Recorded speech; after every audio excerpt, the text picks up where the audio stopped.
the clock. Now, if you're wondering why we have all these instruments in the background, we're just minutes away from a special performance by Tony Bennett.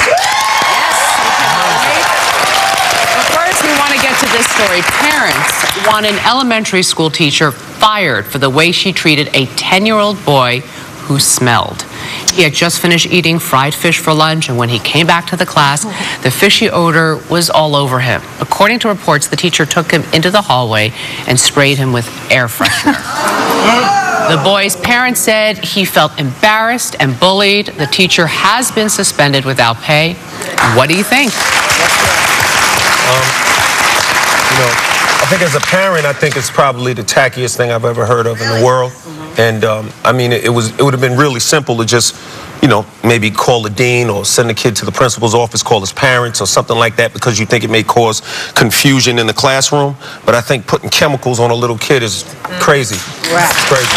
See, they need to, like, take that elementary school teacher and just is it a her or a him? Or, I don't know. Well, the teacher. They need to put that teacher in a fish market overnight. Just like, you just sit up in the fish market all night. It was a woman. It was whatever. Woman, the woman to be worse because they have the best noses. So she's like, please, I understand.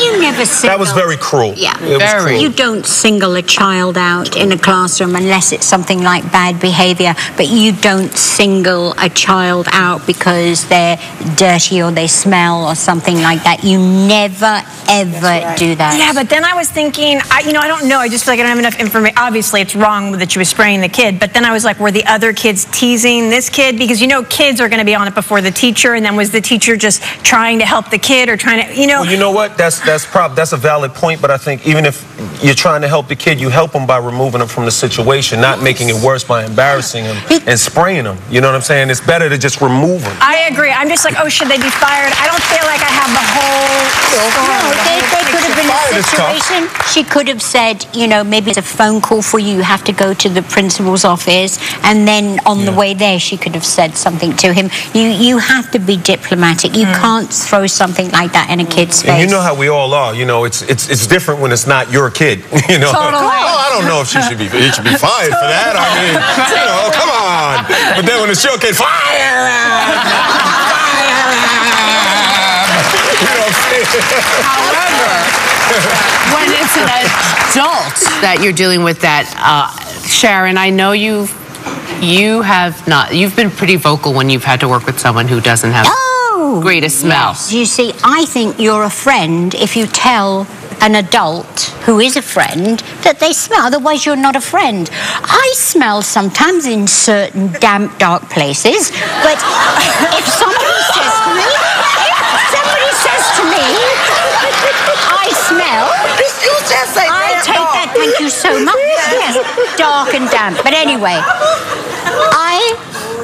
I know a lady who does a late night chat show, and I was in her studio and she came and hugged me, and I said, my goodness me, have you been playing in a kitty little tray? Because you smell of...